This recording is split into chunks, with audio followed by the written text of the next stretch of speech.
यह 12वीं कक्षा के विद्यार्थियों का पुनः हमारे यूट्यूब चैनल लखन माली में बहुत बहुत स्वागत है दोस्तों। आज जैसा कि आपको पता है कि 10वां पार्ट हमारा चल रहा है और उसी के क्रम में आज हम लेकर आए हैं अगला वीडियो। इससे पहले जो पार्ट हमने आपको बताए थे उनमें हमने जाना सीता जी कहती हैं, हाय धिक्कार है, हाय धिक्कार है, मुजाभागिन का नाम लेकर नील कमल के समान नेत्र बंद करके आर्यपुत्र मूर्छित हो गए हैं। हाय श्वास रुकने से शक्तिहीन हो करके पृथ्वी पर कैसे गिर पड़े हैं। भगवती तमसा रक्षा करो, रक्षा करो, आर्यपुत्र को जीवित करो। ऐसा कह करके पैरों में गिरती हैं। तमसा बोलती है, हे कल्याणी, तुम ही संसार के स्वामी राम को जीवित करो, क्योंकि तुम्हारे हाथ का स्पर्श बड़ा प्रिय है और ये उसी स्पर्श के अभ्यस्त हैं। इस प्रकार से सीता जी और तमसा की बातचीत होती है। तो ये तो था दोस्तों पिछला। अब जानेंगे आगे इसके बाद में क्या होता है, चलिए देखते हैं। अब बहुत ही अच्छा यहाँ पर दृश्य आपके सामने आने वाला है। सबसे पहले आप दृश्य समझेंगे। चलिए किताब में देखते हैं। जैसे कि आपको दिख रहा है यहाँ पर कोष्टक में लिखा हुआ है, देखिए, ततः प्रविशति भूम्यां निपतिताः साश्नयाः सीतयाः स्पृश्यमानाः शोल्लादोच्छ्वासो रामः। ठीक है, तो इसका मतलब क्या होता है दोस्तों, देखिए, इसका मतलब होता है कि ततः प्रविशति, उसके बाद में प्रवेश होता है। ठीक है, उसके बाद में प्रवेश होता है। कैसे होता है, किसका होता है, देखिए, भूम्याम निपतिताः यानी भूमि पर पड़े हुए, भूम्याम निपतिताः यानी भूमि पर पड़े हुए, शासनया यानी अश्रुपूरित या आंसुओं से सहित, सीतया स्पृश्यमानाः सीता से छुए जाते हुए या सीता से स्पर्श किए जाते हुए। ठीक है, सीता से स्पर्श किए जाते हुए। उसके बाद में शोल्लादोच्छ्वासो हो, शोल्लादोच्छ्वासो का मतलब होता है खुशी और करुणा के साथ, खुशी और करुणा के साथ श्वास संचार से युक्त श्री राम प्रवेश करते हैं। मतलब दोबारा से समझ लीजिए।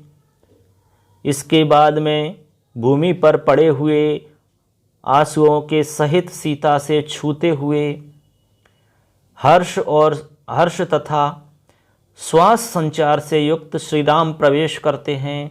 राम जी का प्रवेश होता है। राम जी जमीन पर पड़े हुए हैं। सीता जी की आंखों से आंसू आ रहे हैं और सीता जी ने उनको स्पर्श किया हुआ है, राम जी को छुआ हुआ है उनके द्वारा, उन्होंने हाथ से छुआ उनको। ठीक है, क्योंकि तमसा ने कहा था ना कि आपके स्पर्श करते ही इनकी मूर्छा दूर हो जाएगी, तो उन्होंने उनको स्पर्श किया। सीता जी ने, आंसू निकल रहे हैं आंखों से, राम जी नीचे पड़े हुए हैं बेहोश स्थिति में। ये दृश्य है आपके सामने। समझ गए सभी? चलिए अब देखते हैं क्या बोलती हैं। देखिए सीता जी, यहाँ देखिए सीता जी बोलती हैं, जाने पुनः प्रत्यागतमिव जीवितम त्रैलोक्यस्य, जाने पुनः प्रत्यागतमिव जीवितम त्रैलोक्यस्य। ठीक है, तो इसका मतलब क्या हुआ, जाने का मतलब जानती हूँ या समझती हूँ। क्या, पुनः यानी पुनः, प्रत्यागतमिव, प्रत्यागतमिव का मतलब फिर से लौट आया या फिर से लौट आना। ठीक है, और जीवितम का मतलब जीवित या जीवन, त्रैलोक्यस्य का मतलब तीनों लोकों का स्वामी या तीनों लोकों का। ठीक है, त्रैलोक्यस्य यानी तीनों लोकों का। तो मतलब हो गया जाने पुनः प्रत्यागतमिव जीवितम त्रैलोक्यस्य, मतलब मैं समझती हूँ कि तीनों लोकों का जीवन फिर से लौट आया है। तीनों लोकों का जीवन यानी भगवान राम का जीवन पुनः लौट आया है, ऐसा वो कहती हैं। अब आगे सुनते हैं। यह अब राम जी बोलते हैं। राम जी कहते हैं, हंत भो कमेतत्, हंत भो कमेतत्। तो राम जी कहने लगे, हंत भो हो कमेतत्, आश्चर्य है, यह क्या है। हंत भो या हंत भो का मतलब आश्चर्य या हाय, हाय यह क्या है। कौन बोल रहा है, ये राम जी बोलते हैं। क्या बोलते हैं, हंत भो, हाय आश्चर्य है, यह क्या है। कम एतत् यानी यह क्या है, कम यानी एतत् यानी यह, कम यानी क्या है यह। ठीक है, तब बोलते हैं स्पर्शः पुरा परिचितो नियतं स एव संजीवनश्च मनसाः परितोषणश्च संतापजाम सपदीय परिहृत्य मूर्छा मानंदनेन जड़ताम पुनरातनोति। तो श्री राम जी बोलते हैं यहाँ पर स्पर्शः, क्या बोलते हैं? स्पर्शः पुरः परिचितो नियतं स एव संजीवनश्च मनसाः परितोषणश्च संतापजाम सपदीय परिहृत्य मूर्छाम मानंदनेन जड़ताम पुनरातनोति। ये क्या है? ये क्या है जो कि मुझे पुनः जड़ता की ओर ले जा रहा है, पुनः मेरे को मोह हो रहा है? तो अब देखो, सबसे पहले तो इसका अन्वय बताते हैं आपको, जिससे कि इसका अर्थ समझना आसान हो जाएगा। तो देखिए दोस्तों, अन्वय देखते हैं। अन्वय स्क्रीन पर आपको दिखाते हैं, इसी के आधार पर हम इसके जो अर्थ हैं उनको जानेंगे। ठीक है, चलिए। तो अन्वय हो जाएगा इसका, पुरा परिचिताः संजीवनाः च मनसाः परितोषणाः च नियतं स एव स्पर्शाय संतापजाम मूर्छाम परिहृत्य सपदी आनंदेन पुनः जड़ताम आतनोति। ठीक है, आनंदनेन पुनः जड़ताम आतनोति। तो पुरा का मतलब होता है पहले। क्या मतलब होता है? पहले। ठीक है, इसके बाद में दूसरा शब्द लिख रहा है परिचिता। तो परिचिता का मतलब परिचित होते हैं। संजीवन का मतलब संजीवन होना, पुनः जीवित होना। ठीक है, जीवन मिलना, संजीवन। च यानी और, मनस यानी मन से, परितोषण। ठीक है, लिख रहा है ना परितोषण। तो परितोषणा का अर्थ क्या हुआ? परितोषणा का अर्थ होता है बच्चों तृप्त करने वाला। ठीक है, तृप्त करने वाला, या फिर हम कह सकते हैं संतुष्ट करने वाला। ठीक है, आगे लिख रहा है फिर च यानी और, नियतम। नियतम का मतलब होता है निश्चित ही। नियतम का अर्थ क्या होता है? निश्चित ही। ठीक है, तो नियतम का अर्थ समझ गए आप, निश्चित रूप से या निश्चित ही। स यानी वह, एव यानी ही, स्पर्श यानी स्पर्श, य यानी जो। ठीक है, यह यानी क्या होता है? जो। संतापजाम, संतापजाम। तो संतापजाम का मतलब होता है संताप से उत्पन्न। किससे उत्पन्न? संताप से उत्पन्न, मतलब सीता के वियोग दुख से उत्पन्न, ऐसे हम कह सकते हैं। या तो संताप से उत्पन्न या फिर सीता के वियोग दुख से उत्पन्न। ठीक है, आगे लिख रहा है मूर्छाम। मूर्छाम का मतलब मूर्छा, बेहोशी। परिहृत्य, परिहृत्य का मतलब होता है दूर करके। परिहृत्य का अर्थ क्या होता है बच्चों? दूर करके। ठीक है, इसके बाद में फिर एक शब्द है सपदी। सपदी, तो सपदी का मतलब क्या होता है? शीघ्र ही। सपदी का मतलब शीघ्र ही। ठीक है, आनंदनेन, आनंदनेन का मतलब आनंद से, पुनः यानी पुनः, जड़ताम यानी जड़ता या मोह। ठीक है, आतनोति, आतनोति का मतलब होता है फैलाना, या फैला रहा है या फैला रही है। ठीक है, आतनोति फैलाना होता है। अब सारे के सारे शब्द आप समझ गए होंगे। अब इस पूरे श्लोक का अर्थ समझते हैं। ठीक है, चलिए इसका अर्थ बताते हैं हम। संजीवन का हेतु और मन को तृप्त करने वाला यह पहले से ही परिचित स्पर्श निश्चय ही वही है जो कि सीता के वियोग दुख से उत्पन्न मूर्छा को दूर करके आनंद प्रदान करने से पुनः जड़ता को फैला रहा है, पुनः मोह की ओर ले जा रहा है। कौन बोल रहे हैं? ये राम जी कह रहे हैं। ठीक है, समझ में आ रही है बात? तो राम जी कह रहे हैं ये। तो इस प्रकार से आप बात समझ गए होंगे। तो राम जी कहते हैं कि स्पर्शा पुनः परिचितो नियतम स एवः, संजीवन का हेतु और मन को तृप्त करने वाला ये पूर्व परिचित स्पर्श निश्चय ही वही है। तो राम जी को जैसे ही सीता जी ने स्पर्श किया तो वो तुरंत एकदम होश में आ जाते हैं। ठीक है, और वो तुरंत पहचान जाते हैं कि ये स्पर्श तो सीता जी का है, पता लग जाता है उनको तुरंत। तब वो कहते हैं कि ये स्पर्श तो पूर्व परिचित स्पर्श है, निश्चित रूप से ही सीता के वियोग दुख से उत्पन्न जो मूर्छा है मेरी, उसको दूर करके आनंद प्रदान करने वाला है, और जो कि पुनः मेरे को फिर जड़ता की ओर ले जा रहा है। ठीक है, इस प्रकार से वो कहते हैं। तो मतलब आप समझ गए होंगे। अब देखते हैं सीता जी क्या कहती हैं। राम जी की जब ये बात सुनती हैं तो सीता जी क्या बोल रही हैं, तो देखिए यहाँ लिखा हुआ है कोष्टक, स साध्व स करुणमुपसृत्य एतावदेदानीम मम बहुतरम। ठीक है, अब देखो मतलब समझते हैं इसका। इसका मतलब क्या है तो ससाध्वस करुणम उपसृत्य का मतलब हो जाता है घबराहट और करुणा के साथ, पास जाकर के। उपसृत्य यानी पास जाकर के। कैसे? घबराहट और करुणा के साथ, पास जाकर, ये इसका अर्थ है, कोष्टक में लिखा हुआ है। फिर आगे लिख रहा है एतावत इदानीम, हमने इसको विच्छेद किया, एतावत इदानीम मम बहुतरम। एतावत यानी इस समय, ठीक है। मम यानी मेरे लिए, इतना ही बहुत है, ठीक है। बहुतरम यानी इस समय मेरे लिए इतना ही बहुत है। मतलब उन्होंने उनको स्पर्श किया राम जी को और उनकी बेहोशी दूर हो गई, बस इतना ही बहुत है अब मेरे लिए, ज़्यादा रुकना ठीक नहीं है, यहाँ पर गड़बड़ हो सकती है। तब वो कहती हैं कि एतावत इदानीम मम बहुतरम, इस समय मेरे लिए इतना ही बहुत है। अब राम जी क्या कहते हैं सुनिए। राम जी उपविश्य, उपविश्य का मतलब बैठकर, उपविश्य का मतलब बैठकर होता है। कहते हैं न खलु वत्सलया देव्याभ्युपन्नोस्मि, वत्सलया देव्याभ्युपन्नोस्मि। मतलब ये हुआ कि न खलु वत्सलया, देखो न खलु वत्सलया देव्या अभ्युपन्नोस्मि, ठीक है। तो देखो यहाँ सबसे पहले तो आप इसका मतलब समझ लो, वत्सल यानी वत्सल प्रेम, ठीक है, या स्नेहमयी, ठीक है। और यहाँ पर लिख रहा है एक देव्या यानी देवी के द्वारा, अभ्युपन्नोस्मि, अभ्युपन्नोस्मि का मतलब क्या होता है? अनुगृहित, ठीक है, अनुगृहित, समझ गए बात? तो अनुगृहित किया हुआ, ऐसा इसका अर्थ होता है। अभ्युपन्नोस्मि यानी अनुगृहित किया हुआ। तो इस पूरी पंक्ति का अर्थ हो जाएगा, राम जी बोलते हैं उपविश्य यानी बैठ करके, कहने लगे कि न खलु, कहीं मैं स्नेहमयी या वत्सल युक्त देवी सीता के द्वारा तो कहीं मैं अनुगृहित नहीं किया गया हूँ। वो खुद बैठ करके कहते हैं कि क्या मैं कहीं सीता देवी के द्वारा तो अनुगृहित नहीं किया गया हूँ मैं।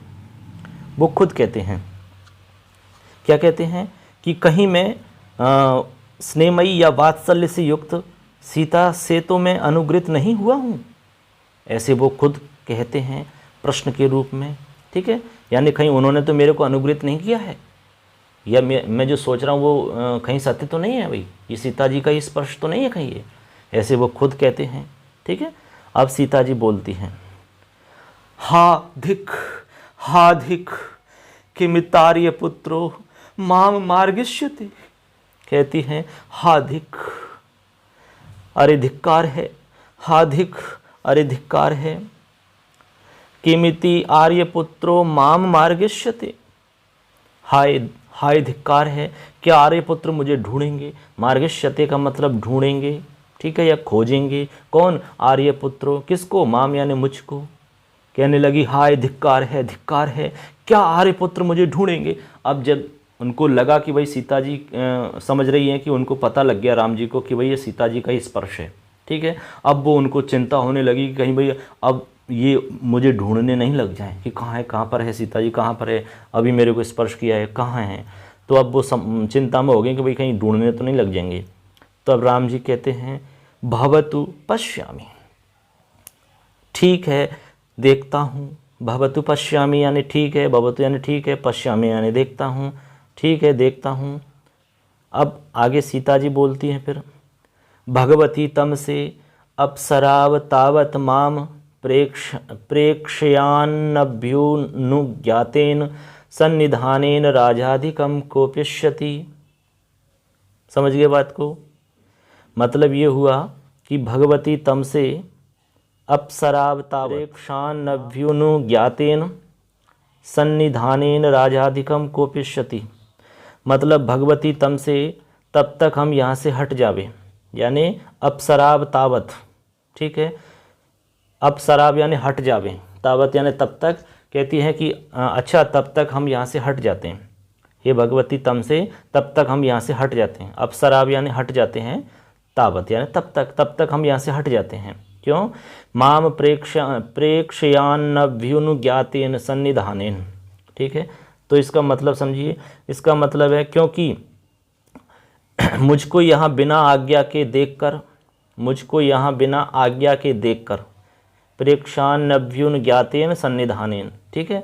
मुझे यहाँ बिना आज्ञा के उपस्थित देख करके, ये इसका अर्थ है पूरे इन दोनों शब्दों का, ठीक है, समझ गए कि मुझको यहाँ बिना आज्ञा के उपस्थित देख करके राजाधिकम कोपिष्यति, राजाधिकम का मतलब राजा, कोपिष्यति यानी क्रोधित होंगे, बहुत ज़्यादा गुस्सा करेंगे, ठीक है। पूरी पंक्ति का दोबारा समझ लीजिए। तो यहाँ पर सीता जी कहती हैं कि हे भगवती, तम से तब तक हम यहाँ से दूर हट जाते हैं या हट जावें, अन्यथा मुझको यहाँ बिना आज्ञा के उपस्थित जान करके या देख करके राजा बहुत अधिक क्रोधित होंगे, वो बहुत क्रोध करेंगे। ऐसा सीता जी कहती हैं किससे? तमसा से। अब तमसा क्या बोलती है सुनिए। तमसा कहती है अयि वत्से भागीरथी प्रसादाद वन देवता नाम अप्यदृश्यासी विसमृता।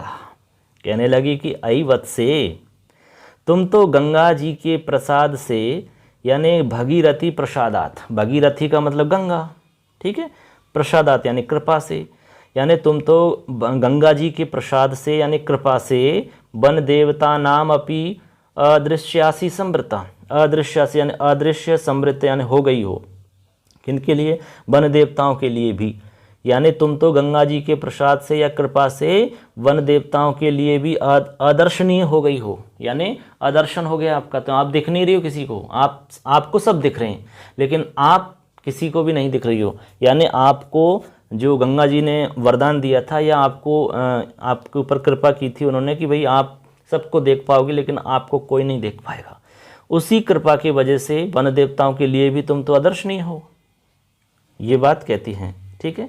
अब देखो सीता जी क्या कहती हैं फिर। तो जब ये बात सुनती हैं तो सीता जी कहती है अस्ति खलवे तत्, अस्ति यानी है, खलवे तत् यानी ऐसा ही है, क्या ऐसा ही है? तब कहती है अस्तु खलवे तत् यानी क्या ऐसा ही है। तब देखो आगे कौन बोलता है? राम जी कहते हैं। क्या कहते हैं देखिए, तो राम जी बोलते हैं हा प्रिय जानकी। क्या बोलते हैं? हा प्रिय जानकी, हरे प्रिय जानकी, कहते हैं हाय प्रिय जानकी। कौन बोलते हैं? राम जी, समझ गए। हा प्रिय जानकी यानी हे प्रिय जानकी। अब आगे सीता जी बोलती हैं, देखिए यहाँ पर।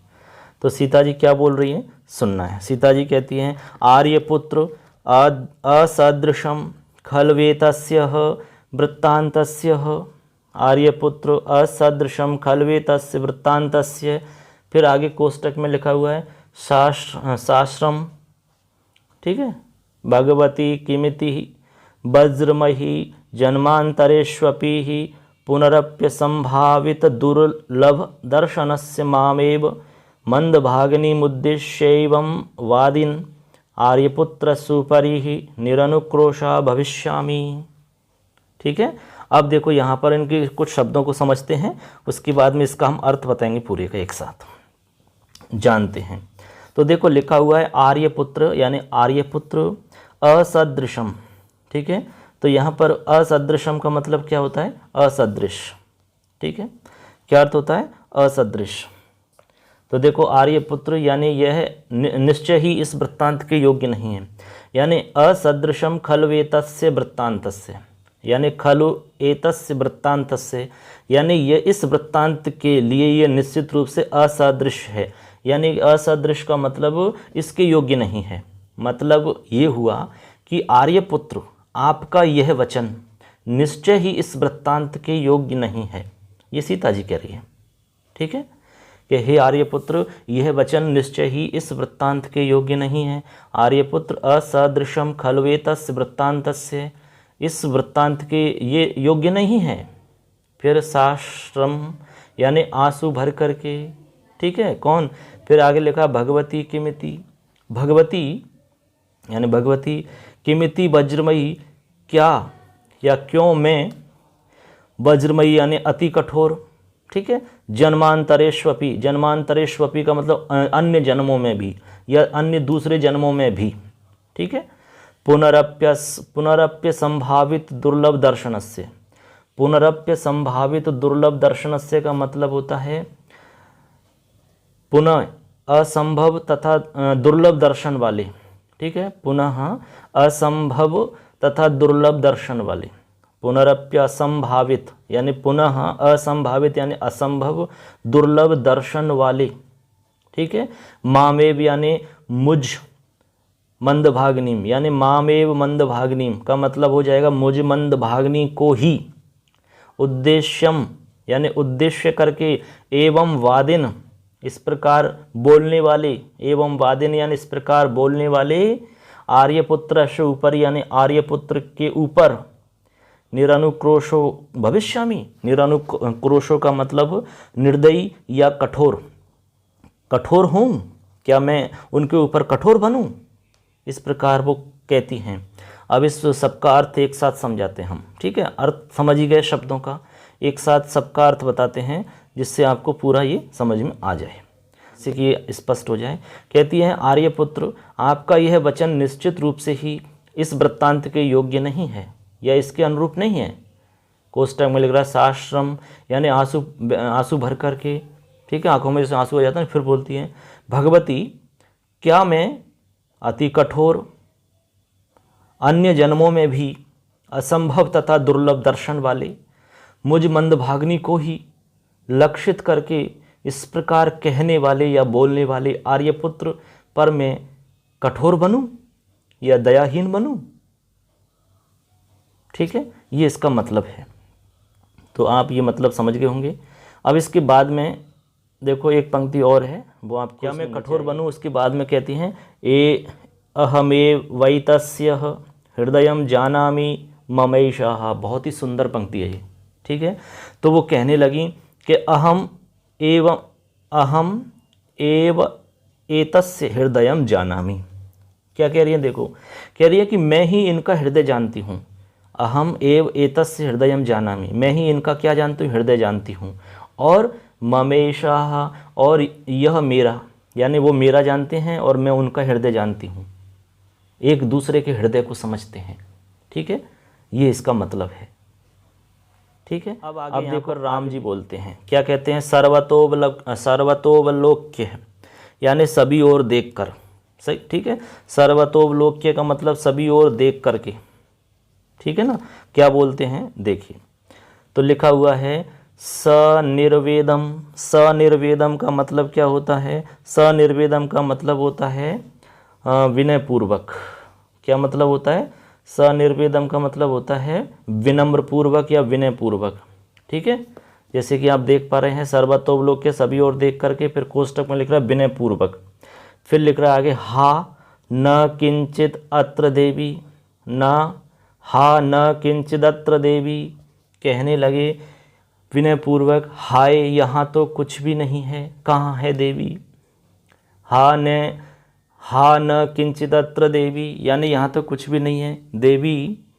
फिर कहते हैं देवी, फिर आगे बोलते हैं प्रसाद एव मूर्तस्ते स्पर्शा स्नेहादृशीतला अद्याप्यानंदयति माम त्वं पुनः क्वासी नंदिनी। तो बोलते हैं कि प्रसाद एव मूर्तस्ते स्पर्शा स्नेहादृशीतला अद्याप्य नंदयति माम त्वं पुनः क्वासी नंदिनी, ठीक है। तो अब देखो इसका मतलब समझते हैं। तो पहले तो इसका अन्वय बताते हैं बच्चों आपको, जिससे आसान हो जाता है समझना। तो अन्वय हो जाएगा, स्क्रीन पर भी देख लेना आप। स्नेहाद्र शीतला ते स्पर्शा मूर्ता प्रसाद इव अद्यापि माम आनंदयति। हे नंदिनी त्वं पुनः क्वहसी। कहाँ चली गई हो तुम, कहाँ गई हो तुम, कहाँ हो तुम। कौन कह रहे हैं, राम जी कह रहे हैं। क्या कह रहे हैं, स्नेहाद्र शीतला ते स्पर्शा, मतलब ये हुआ कि तुम्हारे प्रेम से युक्त भीगा हुआ और शीतल स्पर्श। स्नेहाद्र शीतल ते स्पर्श, ठीक है, यानी प्रेम रस से भीगा हुआ और शीतल स्पर्श। मूर्तः प्रसाद इव यानी मूर्ति रूप प्रसाद के समान, मूर्ति रूप प्रसाद के समान या कृपा के समान। अद्यापि माम आनंदयति, आज भी मुझको आनंदित करता है, आज भी मुझे आनंदित कर रहा है तुम्हारा वो शीतल स्पर्श, ठीक है, यानी तुम्हारा प्रेम रस से भीगा हुआ, प्रेम से युक्त शीतल स्पर्श मूर्ति रूप प्रसाद के समान मुझे आज भी आनंदित कर रहा है। हे नंदिनी, हे नंदिनी, हे नंदिनी त्वं पुनः क्व असि, तुम पुनः कहाँ हो। हे नंदिनी तुम पुनः कहाँ हो, कहाँ पर हो तुम? कौन कह रहे हैं? ये राम जी कह रहे हैं। बात समझ गए आप? ठीक है, क्या कह रहे हैं कि हे नंदिनी तुम कहाँ हो पुनः? तुम्हारा वो स्पर्श, शीतल स्पर्श मुझे आज भी स्मरण दिलाता, आज भी मुझे आनंदित करता है। कहाँ चली गई हो तुम? अब आगे सीता जी कहती हैं, क्या कहती हैं सुनिए। एते खलु ते गाध मान संदर्शित स्नेह सुधामयाः आर्यपुत्रस्योल्लापाः जाने प्रत्यनेन निष्कारण परित्याग शल्यतोपि बहुमतो जन्मलाभः। एते खलु ते गाधमान संदर्शित स्नेह संभारा आनंद निश्चंदिनाः सुधामया आर्यपुत्रस्योल्लापाः जाने प्रत्यनेन निष्कारण परित्याग शल्यतोपि बहुमतो जन्मलाभः। बहुत ही सुंदर बात कही है। क्या कह रही है सुनिए। तो यहाँ पर कहा जा रहा है कि एते खलु ते गाधमान संदर्शित, यानी एते खलु ते गाधमान संदर्शित, यानी निश्चित रूप से, निश्चय ही यह गाधमान संदर्शित स्नेह संभारा, यानी निश्चित रूप से ही यह स्नेह को प्रकट करने वाले, ठीक है, स्नेह को प्रकट करने वाले कौन? आर्यपुत्र, ठीक है।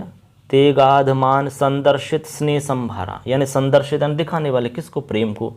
तो इसको हम कह सकते हैं कि अति स्नेह को प्रकट करने वाले आर्यपुत्र राम के, आर्यपुत्र के आनंद आनंद निश्चंदिनाः, आनंद की वर्षा करने वाले, ठीक है, आनंद देने वाले, सुधामया यानी अमृत के समान, ठीक है, अमृत तुल्य, आर्यपुत्रस्य उल्लापः, आर्यपुत्रस्य उल्लापः, उल्लापः का मतलब होता है विलाप करना, ठीक है, आर्यपुत्र का विलाप या ऊंचे स्वर में विलाप करना या रोना, विलाप करना, ठीक है।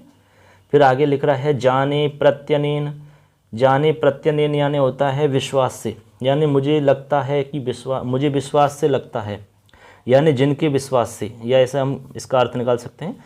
जाने प्रत्यनेन यानी जिनके विश्वास से, निष्कारण परित्याग यानी बिना कारण के परित्याग करना, बिना कारण के, कोई कारण नहीं था फिर भी उनका परित्याग कर दिया गया सीता जी का। तब कह रही है कि निष्कारण परित्याग, बिना कारण के परित्याग रूपी शल्यतोपि, यानी बिना कारण के जो उनको निकाल दिया गया था या वनवास दिया गया था, वो कंटक, ठीक है, शल्यतोपि यानी वह कंटक भी, या कंटक से युक्त होते हुए भी, बहुमतो जन्म लाभः, मेरा जन्म लाभ अभिष्ट है, यानी मेरा जन्म सफल हो गया। क्यों? क्योंकि बिना कारण से उन्होंने मेरा परित्याग कर दिया, और आज मुझे पता लगा कि वो मुझे आज भी उतना ही प्रेम करते हैं, आज भी मुझे उतना ही वो स्नेह कर रहे हैं, तो आज मेरा जन्म क्या हो गया? सफल हो गया। मुझे कोई भी दुख नहीं है, मेरे को उन्होंने जो त्याग किया है इस चीज़ का मुझे आज कोई भी दुख नहीं है। और जो उनके द्वारा त्याग किया, जो मेरे को त्याग करने का जो दुख था, ठीक है, बिना कारण के उन्होंने मेरे को त्याग किया, वो मेरे अंदर जो दुख भरा हुआ था, बहुत बड़ा एक कांटा था, वो आज यहाँ पर स्पष्ट हो गया है। वो मेरा दुख आज मेरा दुख दूर हो गया है, और मेरा जन्म कैसा हो गया? अभिष्ट हो गया है, सफल हो गया है। अब दोबारा इसको पूरे को एक साथ समझो आप। तो कहती है सीता जी के निश्चित रूप से ही अति स्नेह को प्रकट करने वाले आर्यपुत्र या राम के ऊंचे उल्लाप जो हैं, या विलाप आनंद देने वाले तथा अमृत के तुल्य हैं, जिनके विश्वास से बिना कारण वनवास रूप कंटक या वियोग युक्त होते हुए भी मेरा जन्म लाभ अभिष्ट हो गया है। मेरा जन्म लाभ यानी कि मेरा जन्म सफल हो गया है। ऐसे सीता जी बोलती हैं। तो ये आप मतलब समझ चुके हैं। आगे देखते हैं राम जी क्या बोलते हैं। तो राम जी कहते हैं सर्वतोवलोक्य, यानी सभी ओर देखकर, ठीक है, सभी ओर देख करके कहते हैं हा कथम नास्तेव, हा कथम नास्तेव नन्व करुणे वैदेही। ठीक है, तो क्या कह रहे हैं? सब ओर देख करके हा कथम नास्तेव, हाय कैसे है ही नहीं, नास्तेव यानी यहाँ तो है ही नहीं कुछ भी, हा यानी हाय, कथम यानी कैसे, नास्तेव यानी ना है ही नहीं, नन्व कर्णे वैदेही, अरे निर्दयी वैदेही, अकरुणई वैदेही, कहाँ चली गई? यहाँ तो है ही नहीं, वो कह रहे हैं खुद। ठीक है, यानी वो देख रहे हैं कि भाई सीता जी यहाँ होंगी, तब वो कहते हैं कि यहाँ तो है ही नहीं, नन्व कर्णे, ननु अकरुणे वैदेही। ठीक है, इसको हमने विच्छेद किया, ननु अकरुणे वैदेही, यानी कि अरे निर्दयी वैदेही। ठीक है, दयाहीन वैदेही, बिल्कुल भी दया नहीं करती हो तुम, इतनी निर्दयी हो गई, इतनी कठोर बन गई हो क्या।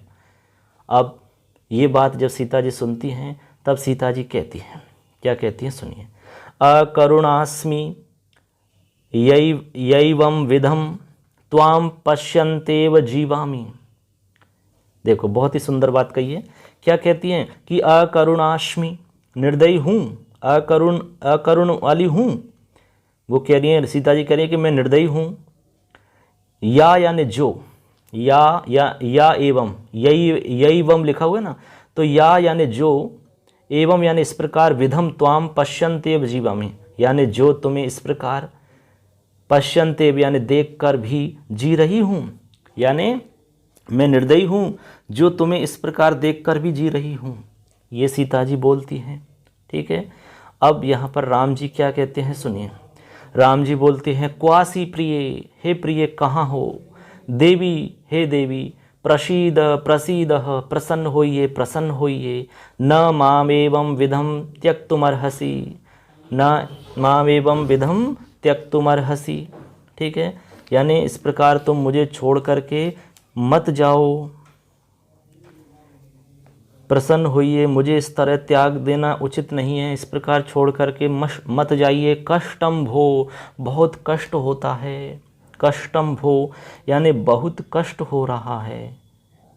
ठीक है, क्योंकि बहुत कष्ट होता है, क्योंकि सुनिए कहते हैं राम जी कि व्यर्थम यत्र कपीन्द्र सख्यमपि मे वीर्यम हरिणाम वृथा प्रज्ञा जाम्बवन्तो न यत्र न गति पुत्रस्य वायुरपि मार्गम यत्र न विश्वकर्म तनयाः कर्तुं न लोपि क्षमा सौमित्रैरपि पत्रिणाम विषये तत्र प्रिये क्वासी में। कहाँ हो प्रिय, तुम कहाँ चली गई हो, सबका परिश्रम व्यर्थ हो गया, तुम कहाँ चली गई हो। अब वो क्या कहते हैं, बहुत ही सुंदर श्लोक है, पद्य है, बहुत ही अच्छा पद्य है, बहुत ही सुंदर पद्य है। क्या कहते हैं सुनिए। व्यर्थम तत्र कपीन्द्र सख्यम अपि मे वीर्यम हरिणाम वृथा प्रज्ञा जाम्बवन्तो न यत्र न गति पुत्रस्य वायुरपि मार्गम यत्र न विश्वकर्म तनया कर्तुम न लोपि क्षमा सौमित्रेरपि पत्रिणाम अविषयी। ठीक है, तत्र प्रिय क्वासी समझ लेते हैं, उसके बाद में इसका अर्थ बताएंगे। बहुत ही सरल अर्थ है इसका। ठीक है, सिंपल है। अनबे है, यत्र में कपीन्द्र सख्यम अपि व्यर्थम हरिणाम वीर्यम वृथा यत्र जाम्बन्ता प्रज्ञा ने वायुपुत्रस्य अपि अत्र गति ही न यत्र विश्वकर्म तनया नलः अपि मार्गम कर्तुम न क्षमः सौमित्रे अपि पत्रिणाम अविषये तत्र क्व मे प्रिय असि। ठीक है, ये अनवय है, स्क्रीन पे देख ही रहे हैं आप। अब इसमें आप एक एक हम समझाते हैं इसको, एक एक वाक्य को। लिखा हुआ है सबसे पहले, यत्र मे कपीन्द्र सख्यम अपि व्यर्थम। ठीक है, यानी जहाँ पर मेरे, लिखा हुआ है कि जहाँ मेरी सुग्रीव की मित्रता व्यर्थ है। जहाँ मैं यानी मेरी, कपीन्द्र सख्यम का मतलब कपीन्द्र सख्य यानी सुग्रीव, कपीन्द्र सख्यम का मतलब क्या है यहाँ पर, सुग्रीव। ठीक है, यानी सुग्रीव की मित्रता। ठीक है ना, अपि व्यर्थम, कपीन्द्र सख्यम अपि व्यर्थम यानी व्यर्थ है। तो मतलब राम जी कह रहे हैं कि जहाँ मेरी सुग्रीव की मित्रता व्यर्थ है और हरिणाम वीर्यम वृथा, और वानरों का पराक्रम व्यर्थ है। हरिणाम यानी वानर होते हैं।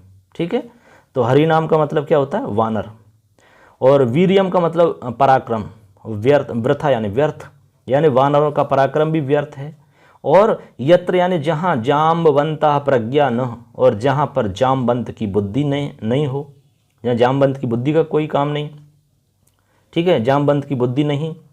फिर आगे लिख रहा, वायो पुत्रस्य अपि अत्र गति, वायुपुत्र यानी हनुमान जी, वायुपुत्र कौन, हनुमान जी, अपि यानी भी, अत्र यानी यहाँ, गति ने गति, मतलब ये हुआ कि न ही हनुमान जी की गति, न ही जहाँ पर वायुपुत्र हनुमान जी की गति। ठीक है, फिर आगे लिख रहा है, यत्र विश्वकर्म तनया नलः, और जहाँ विश्वकर्मा का पुत्र नल भी जहाँ मार्ग बनाने में अक्षम या सक्षम नहीं है, ठीक है, मार्गम कर्तुम नक्षमः, यानी मार्ग बनाने में सक्षम नहीं है। आपको पता है ना, जो समुद्र पे पत्थर डाल के सेतु बनाया था, वो काम इन्होंने किया था, नल नीर ने। तब वो कह रहे हैं कि वो आज वो सब उनका सारा पराक्रम, सारा उनका परिश्रम सब व्यर्थ हो गया। वो अब कहाँ चली गई हो तुम। आगे लिख रहा है सौमित्रे अपि पत्रिणाम अविषयी, और जहाँ वहाँ लक्ष्मण के वाणों का पहुँचना भी शक्य नहीं है, यानी लक्ष्मण के वाण भी नहीं पहुँच सकते। तत्र क्वा मे प्रिय असी, हे मेरी प्रिय तुम कहाँ हो, तुम कहाँ चली गई हो ऐसी जगह पर जहाँ सबका परिश्रम व्यर्थ है। अब दोबारा समझो, आप पूरे का अर्थ बताते हैं हम एक साथ। तो यहाँ पर राम जी कहते हैं, क्या कह रहे हैं कि जहाँ मेरी सुग्रीव की मित्रता व्यर्थ है, वानरों का पराक्रम भी व्यर्थ है, जहाँ न जामवंत की बुद्धि है न हनुमान जी की गति है, विश्वकर्मा का पुत्र नल भी जहाँ मार्ग बनाने में सक्षम नहीं है, वहाँ लक्ष्मण के वानों का पहुँचना भी शक्य नहीं है। प्रिय तुम वहाँ कहाँ हो, हे प्रिय तुम कहाँ चली गई हो। ये कौन कहते हैं, राम जी कहते हैं। सरल है, आराम से समझ में आ गया होगा, कोई दिक्कत नहीं है। अब देखो सीता जी कहती हैं, बहुमानितास्मि पूर्व विरहे। बहुमानितास्मि का मतलब होता है बहुत अधिक सम्मानित हुई हूँ, ठीक है, बहुत ज़्यादा सम्मानित हुई हूँ। कब, पूर्व विरहे, यानी कि पूर्व विरह में मैं बहुत अधिक सम्मानित हुई हूँ, पहले के विरह में मैं बहुत सम्मानित हुई हूँ, ठीक है, ये इसका मतलब है। कौन कह रही है, सीता जी, कि मैं पहले से ही विरह में बहुत सम्मानित हुई हूँ, सीता जी कहती हैं। अब राम जी कहते हैं, देखिए क्या कह रहे हैं, दुखायैव सुहृदामिदानीं राम दर्शनम तदनुजानीहि माम गमनाय। कौन कह रहे हैं, राम जी कहते हैं, दुखायैव सुहृदामिदानीं राम दर्शनम तदनुजानीहि माम गमनाय। ठीक है, मतलब क्या है इसका, देखिए कहने लगे कि अब दुखायैव, अब मित्रों के दुख के लिए ही राम का दर्शन है। दुखायैव यानी दुखों के लिए ही, सुहृदम का मतलब मित्र होते हैं, इदानीम यानी इस समय, राम दर्शनम तो मतलब हो गया कि अब मित्रों के दुख के लिए ही राम का दर्शन है। तदनुजानी ही माम गमनाए, अतः मुझे जाने की आज्ञा दो, अतः मुझे जाने की आज्ञा दीजिए। ये राम जी बोलते हैं, अतः मुझे जाने की आज्ञा दीजिए, इस प्रकार से बोलते हैं। आगे फिर सीता जी कहती हैं, देखिए सीता जी क्या बोल रही हैं, तो सीता जी कहती हैं, कोष्टक में लगा है तमसाम आश्लिष्य है। तमसाम आश्लिष्य का मतलब होता है तमसा का आलिंगन करके, उससे गले लग करके, आलिंगन करना, गले लगना। कहती हैं, हा भगवती तम से, हा भगवती तम से गच्छत इदानीम आर्य पुत्राः किम करोमि इति मूर्छति से। हरे भगवती तमसा, क्या कह रही है सुनो, हाय भगवती तमसा, अब आर्यपुत्र जा रहे हैं। गच्छति इदानीम आर्यपुत्राः, मतलब अब आर्यपुत्र जा रहे हैं। किम करोमि, मैं क्या करूँ, आर्यपुत्र तो जा रहे हैं, मैं क्या करूँ, ऐसा कह करके मूर्छित हो जाती हैं। इति मूर्छति, ऐसा कह करके मूर्छित हो जाती हैं। कौन, सीता जी ऐसा कह करके मूर्छित हो जाती हैं। क्या होता है, आगे तमसा बोलती है, क्या कहती है कि वत्से जानकी, हे वत्से जानकी, समास्वसी ही विधिस्तवानुकूलो भविष्यति ही, तदा युष्मतो हो कुशलवयोर्वर्ष वृद्धि मंगलानि ही संपादयितुं भागीरथी पदांतिकमेव गच्छावाह। तो यहाँ पर कौन बोल रही है, तमसा बोल रही है कि वत्से जानकी, क्या बेटी जानकी, समाश्वसी ही यानी धैर्य धारण करो, क्योंकि विधि तवानुकूलो भविष्यति, विधि यानी भाग्य तुम्हारे अनुकूल होगा, तुम्हारे ही पक्ष में होगा। ठीक है, आगे कहती हैं तदा आयुष्मतो हो, तो फिर आयुष्मान कुशलव की वर्षगांठ का मंगल कार्य करने के लिए, मंगल कार्य संपादितुम यानी करने के लिए, भागीरथी पदांतिक मेव गच्छावा, यानी भागीरथी के चरणों के पास ही जाएं, यानी वहीं पर जाएं आप। ठीक है, तो आप भागीरथी के चरणों के आप पास में चले जाएं। ठीक है, भाग्य आने वाला समय आपके पक्ष में होगा, भाग्य आपके अनुकूल होगा, और ये समस्या, आपका जो दुख है बहुत जल्दी आपका दूर होने वाला है। राम जी कहते हैं, अस्ति च इदानीम अश्वमेध सधर्मचारिणी में अस्ति च इदानीम अश्वमेध सधर्मचारिणी में। ठीक है, तो मतलब ये हुआ, तो राम जी कह रहे हैं कि इस समय अश्वमेघ के लिए मेरी सधर्मचारिणी है। अश्वमेघ सधर्मचारिणी में कहते हैं, राम जी बोल रहे हैं कि यह मेरे इस समय अश्वमेघ के लिए सधर्मचारिणी है। ठीक है, सीता जी कहती हैं साक्षेपम, सीता जी कहती हैं साक्षेपम मतलब आक्षेप के सहित। आर्यपुत्र कह कि आर्यपुत्र कौन है, कहती हैं कि आर्यपुत्र कौन है। तब वासंती कहती है परिणीतम अपि किम, क्या विवाह भी कर लिया। परिणीतम किम, परिणीतम अपि किम यानी शादी भी कर ली क्या। कौन कह रही है, वासंती कहती है कि परिणीतम किम यानी परिणीत यानी शादी होना, क्या विवाह भी कर लिया क्या। तब राम जी कहते हैं, क्या कहते हैं, नहीं नहीं हिरण्यमयी सीता प्रतिकृति ही। देखो बहुत ही सुंदर पंक्ति है ये, हिरण्यमयी सीता प्रतिकृति, इसका मतलब है कि नहीं नहीं सोने से बनी हुई सीता की मूर्ति है। सीता प्रतिकृति यानी मूर्ति है, किससे बनी हुई, सोने से, हिरण्यमयी। अब सीता जी को बहुत अच्छा लगा।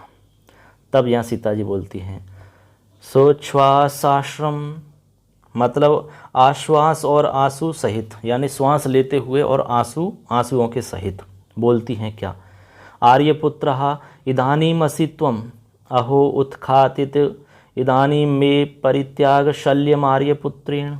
मतलब कहती हैं सीता जी कि आर्यपुत्र अब तो तुम एक पत्नी व्रती हो। इदानीम त्वम आर्यपुत्र इदानीम असि तुम यानी अब तो तुम एक पत्नी व्रती हो। अहो उत्खातितम इदानीं मे परित्याग शल्यम आर्यपुत्रेण यानी अब आर्यपुत्र ने मेरे त्याग का जो कांटा था वो निकाल फेंका, मेरे त्याग का जो कांटा था वो निकाल दिया। आज मुझे स्पष्ट हो गया कि आज भी वो मुझे प्रेम करते हैं और एक पत्नी व्रती हैं, दूसरी शादी कभी नहीं करेंगे। इसलिए मेरे अंदर जो ये चिंता हो रही थी कि भाई मेरे को त्याग कर दिया और दूसरी शादी कर लेंगी, आज ये चिंता दूर हो गई, मेरा ये कांटा आज निकल गया है। वासंती कहती हैं महानयम व्यतिकरोस्माकं प्रसादाः गमनं प्रति यथा कार्यहानिर्न भवति तथा कार्यम। मतलब ये हुआ कि यह महान समागम हम पर कृपा है। महानयम यानी महान, व्यतिकरो यानी समागम, अस्माकम यानी हमारे ऊपर, प्रसाद यानी कृपा। मतलब यह महान समागम यानी मिलन हम पर क्या है, कृपा है। फिर कहती है गमनम प्रति यथा कार्य हानि न भवति, जाने में कार्य हानि नहीं हो वैसा करना चाहिए, तथा कार्यम उसी प्रकार का काम करना चाहिए। ठीक है, तब राम जी बोलते हैं तथास्तु वैसा ही हो। ऐसा कहकर के सर्वे निष्क्रांताः सभी निकल जाते हैं और इसी के साथ में ये बहुत ही सुंदर करुण रस से युक्त भवभूति जी का नाटक समाप्त हो जाता है, समापन हो जाता है। तो दोस्तों कैसा लगा ये नाटक आप ज़रूर हमें कमेंट करके बताएं और चैनल पर यदि पहली बार आएँ तो ज़रूर सब्सक्राइब करें, अपने दोस्तों को ज़रूर बताएं दोस्तों। तो ये हमने पूरा अच्छे से आपको ये अलग अलग पार्टों में, टुकड़ों में इसलिए बताया दोस्तों कि अच्छे से आपके समझ में जाए, क्योंकि ये बहुत ही इंपॉर्टेंट पार्ट है आपके एग्जाम के हिसाब से। क्योंकि हमने 2 ही पार्ट आपको बताए, नाट्यांश वाला जो सवाल आपके आने वाला है, 6वां पार्ट और 10वां पार्ट, तो गारंटी से आपके सवाल आएगा दोस्तों। इस प्रकार इस पार्ट के साथ में आज हमारा 10वां पार्ट कंप्लीट हो जाता है दोस्तों। आज ये आपका पूरा पार्ट हो चुका है। अब इसके बाद में आपके कुल मिला के 4 पार्ट और बचे हैं। हो सकता है अगला पार्ट जो 11वां पार्ट होगा उसको बनाने में, वीडियो बनाने में या पार्ट को स्टार्ट करने में थोड़ा सा 1-2 दिन का टाइम लग सकता है दोस्तों, कोई बिजी शेड्यूल होने की वजह से, कोई मतलब इंपॉर्टेंट कार्य होने की वजह से। तो चिंता नहीं करें, कंप्लीट पूरा कोर्स करवाया जाएगा। मिलेंगे आपसे फिर, पुनः मुलाकात होगी। तब तक के लिए जय हिंद, जय तु भारतम। चलिए दोस्तों मिलते हैं फिर अगली वीडियो में, फिर मुलाकात करेंगे आपसे। तब तक के लिए जय तु भारतम, जय तु संस्कृतम। धन्यवाद।